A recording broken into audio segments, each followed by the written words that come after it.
As the hum of the airport echoed around him, Marcus Grant, a tall, composed black man, adjusted the strap of his carry-on and stepped onto the plane. Dressed in a simple button-down and jeans, he carried an air of calm confidence, a professional who was used to blending in, his expression neutral, revealing nothing of his true occupation. As he moved down the narrow aisle, nodding politely at the occasional gaze, he found his seat near the emergency exit, carefully placing his bag in the overhead compartment before settling in. Marcus relaxed into his seat, breathing out the tension from a busy week as he mentally prepared for his work in Los Angeles. In the row a few seats behind, Susan Collins lowered her magazine, her eyes narrowing as they followed Marcus's every move. She watched him with a scrutinizing gaze that was both sharp and oddly speculative. Her lips thinned as she clutched the magazine tighter, sensing an unnamed threat in his calm, assured demeanor. There was something about him that unsettled her.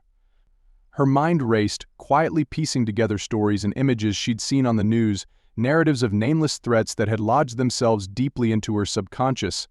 Each time Marcus glanced toward the window or adjusted himself slightly, she felt an inexplicable twinge of discomfort. Susan found herself barely able to concentrate on the article in front of her. The words on the page became a blur as her thoughts sharpened on him, convinced that his quiet presence hid something sinister. Her fingers drummed lightly on the armrest, each tap echoing her rising unease. As she shifted uncomfortably, her gaze flicking back to him. Finally, she could bear it no longer. Determined to act, she looked up, noticing Anna, a flight attendant, as she made her way down the aisle. "Excuse me," Susan said, lifting her hand slightly, her voice tense but controlled. Anna stopped, flashing a practiced, polite smile. "Yes, ma'am. How can I assist you?" Susan leaned forward, her voice dropping to a whisper, even as her eyes darted back to Marcus. "That man," she murmured, nodding discreetly toward him. "He's sitting by the emergency exit, don't you think? With everything that's going on these days, it might be a bit risky." Anna's smile faltered, though her professionalism held steady. She glanced toward Marcus, who was reading, entirely oblivious to the exchange. "I assure you, ma'am," Anna replied, her voice calm. "Every passenger on board has gone through extensive security checks. We take safety very seriously, and our seating arrangements comply with all regulations." Susan's brow furrowed as she leaned back slightly, her lips pressed into a thin line. "But you see these stories on the news.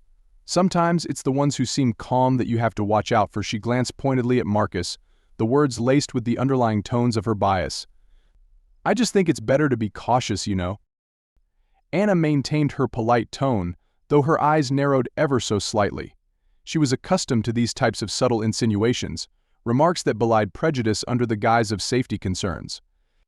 She nodded, her tone unwavering. "If there's anything specific you're concerned about, please let me know. We want all our passengers to feel safe and comfortable."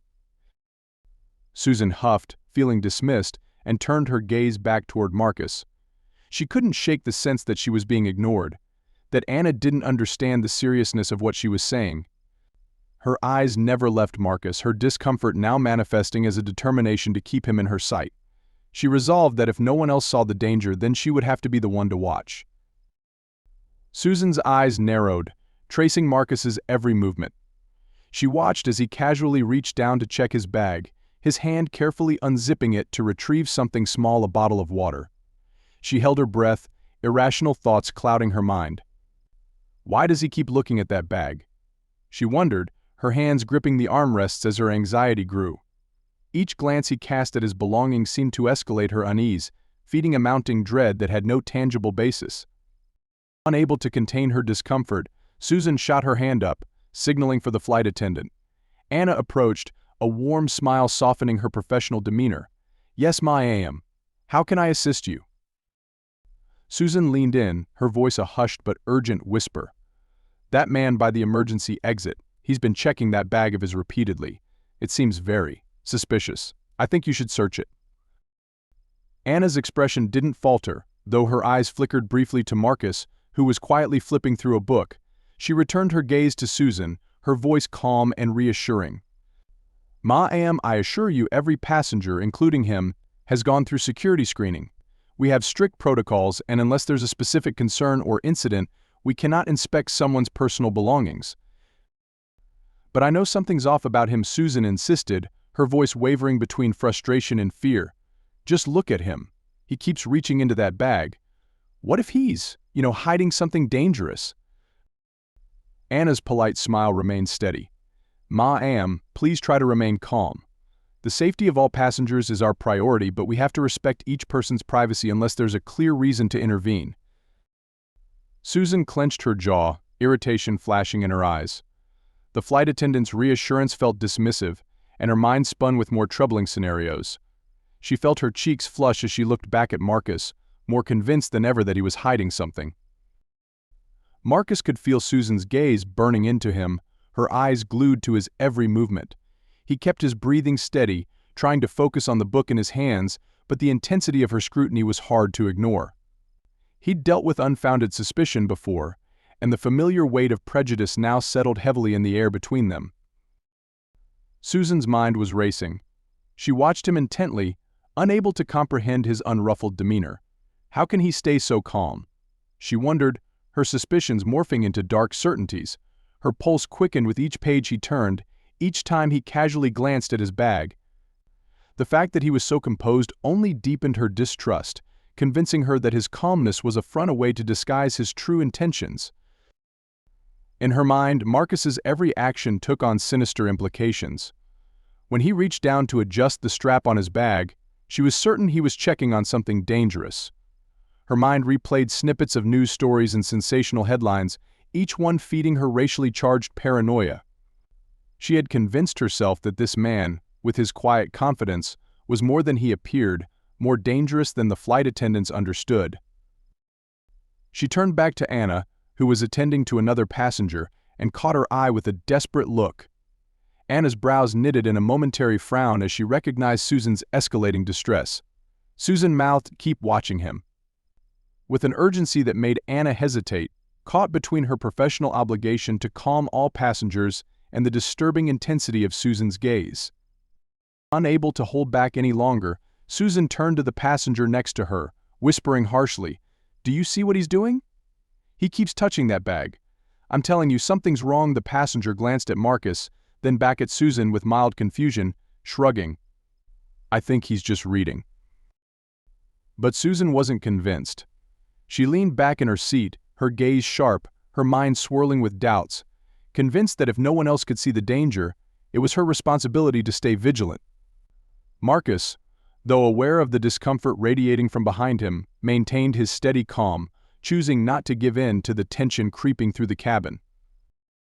The plane was humming with quiet conversations, and people were settling into their routines, some with books, others nodding off with neck pillows. But Susan Collins wasn't at ease. Her gaze was locked on Marcus Grant, the black man sitting calmly near the emergency exit, his attention fixed on his book. Every movement he made seemed to jolt her nerves. His quiet glances at his carry-on bag and his calm demeanor only fueled her paranoia.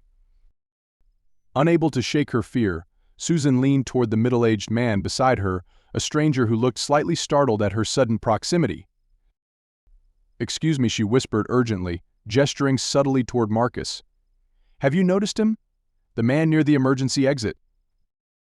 The man, surprised by the direct question, followed her gaze but shrugged, bemused. "Yeah, what about him?"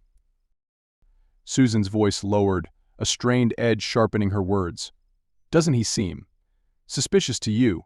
He keeps looking at that bag like he's hiding something." The man raised an eyebrow, glancing again at Marcus, who was peacefully flipping a page. "I don't see anything wrong. He's just reading, isn't he?" Frustrated by his indifference, Susan looked around and spotted a young woman seated across the aisle. She leaned over, her voice a tense murmur. "Do you see that man up there?" She pointed subtly, her tone thick with unspoken accusation. "Near the exit? He's been acting strange, don't you think? Constantly checking his bag." The young woman, now mildly uncomfortable, shook her head, offering a polite smile. "I don't know. He seems fine to me." Her dismissive response only fueled Susan's irritation. How could they all be so blind? She felt alone in her vigilance, like the sole guardian of the plane's safety. Each indifferent reply only intensified her conviction that Marcus was hiding something dangerous. Her pulse quickened and her eyes narrowed. If no one else would listen, she'd have to act on her instincts alone. After a while, Susan's anxiety reached its breaking point. Every glance Marcus took toward his bag, every casual movement seemed to mock her fears. She couldn't take it any longer. Unbuckling her seatbelt with an audible snap, Susan stood, her voice cutting through the cabin like a blade. "Excuse me, sir," she pointed directly at Marcus, her finger trembling with indignation. Marcus looked up, confused but composed, his expression calm. "Yes," he replied, his voice steady, not betraying a hint of annoyance. Susan took a step closer, her voice loud enough to draw the attention of nearby passengers. "I've been watching you since we boarded," she accused. "You keep checking that bag.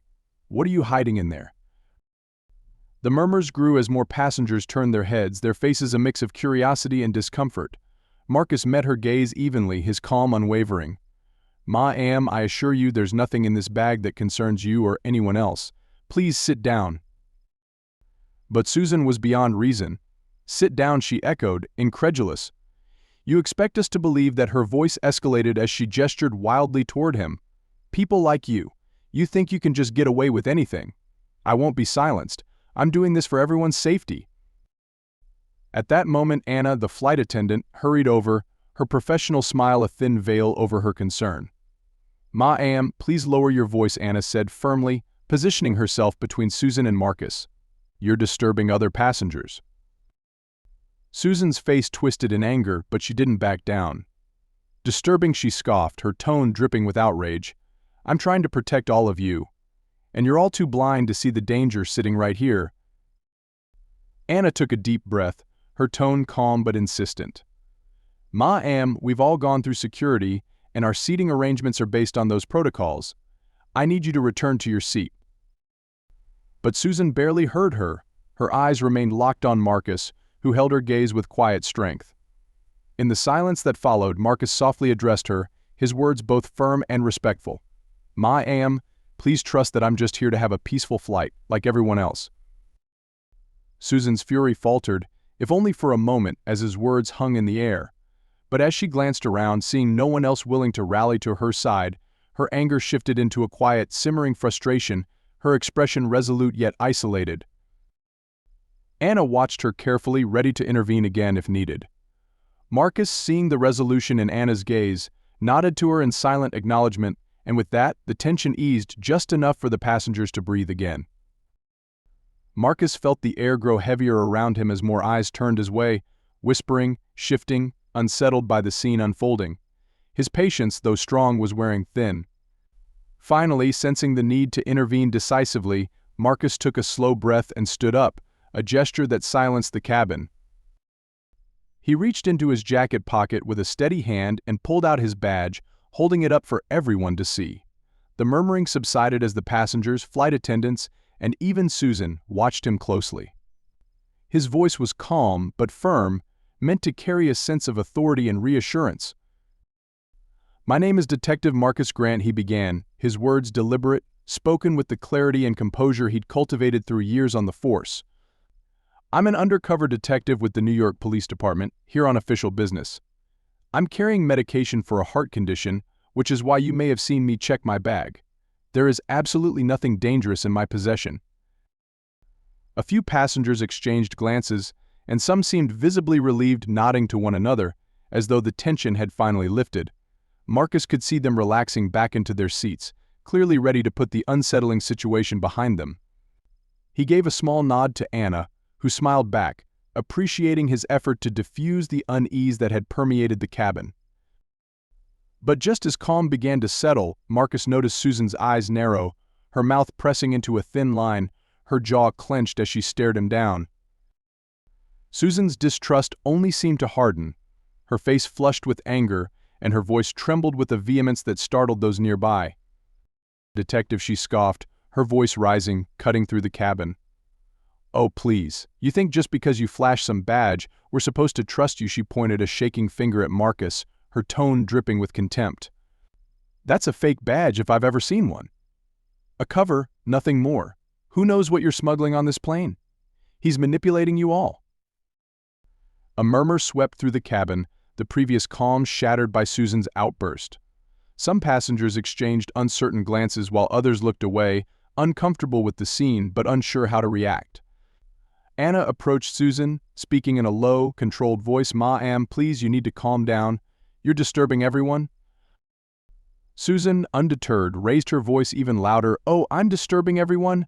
What about him?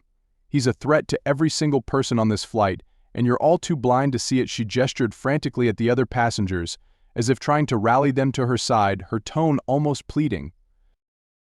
Marcus's jaw tightened, though he maintained his composure, unwilling to give in to the rage her words stirred. He saw passengers glance back at him with pity, some shaking their heads, as if silently apologizing for what he was being subjected to. Anna and Rick exchanged worried looks. They could feel the situation slipping out of control. "Please, ma'am," Rick interjected, trying to prevent further escalation. "We've already checked, and everything is in order. You're alarming the other passengers." Susan ignored him, staring only at Marcus. "You're not fooling me," she sneered. "Whatever you're hiding, I'll be here to expose it. You won't get away with it." Marcus remained silent, his badge still in his hand, his resolve unwavering despite the unfair accusations hurled at him. In that moment he realized there was little he could do to change her mind, but he refused to lower himself to her level. The cabin, now steeped in palpable tension, awaited the next move.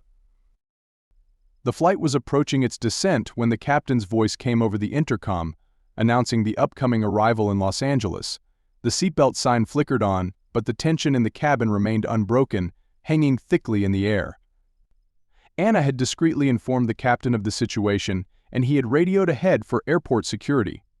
By now, most passengers were trying to avoid Susan's fiery gaze and the unrelenting accusations she kept muttering under her breath, though some still cast sympathetic glances toward Marcus. As the plane touched down, the usual clicks of unfastening seat belts and shuffling bags were muted, replaced by an uneasy silence. The cabin door opened, and two uniformed airport security officers entered, their eyes scanning the aisles until they located Susan. One of them, a tall man with a calm yet firm expression, approached her seat. "Ma'am, we're going to need you to come with us," he said evenly, his voice laced with authority. "We have received reports of a disturbance during the flight." Susan's face reddened in indignation as she shrank back into her seat. "Are you kidding me?" she sputtered, throwing an accusatory finger in Marcus's direction. "You're taking my word that there's a dangerous man on this flight and you're letting him go. This is absurd." The other officer, a composed woman with a steady gaze, replied firmly, "Ma'am, we'll address everything once we're off the plane. For now, please cooperate and come with us." Susan shook her head vehemently, her voice rising once again. "No, this is wrong. None of you see it, but I know the truth. He's deceiving you all, and you're just falling for it." The officers maintained their composure, each grabbing her by the arm as she resisted. Her protests echoed through the cabin as they gently yet firmly guided her toward the exit. Many passengers looked away, either embarrassed by the scene or quietly relieved it was finally ending. Marcus watched the officers escort her, and though he felt a wave of relief, there was also a lingering sadness that someone could hold such unfounded hatred. Once Susan had been taken off the plane, the cabin seemed to exhale a collective sigh of relief. Passengers began gathering their belongings, and the flight attendants resumed their duties, grateful that the tension had finally dissipated. Anna approached Marcus as he prepared to leave, her expression one of quiet respect. "Thank you for your patience, Mr. Grant," she said softly, sincerity in her eyes. "I'm so sorry you had to go through that." Marcus gave her a small, understanding nod. "Thank you for handling it as best as you could.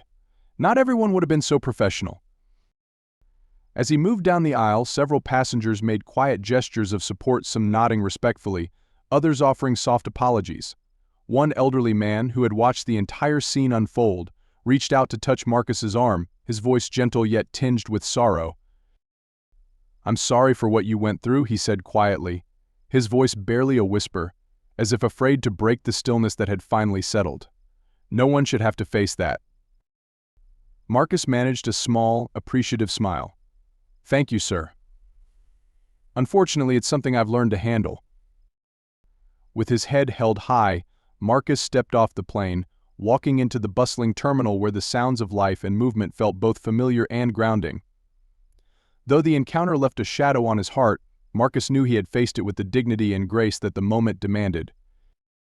He walked through the airport, aware that, despite the injustice he'd endured, he had managed to keep his composure and show the strength of character he knew was rooted deeply within him.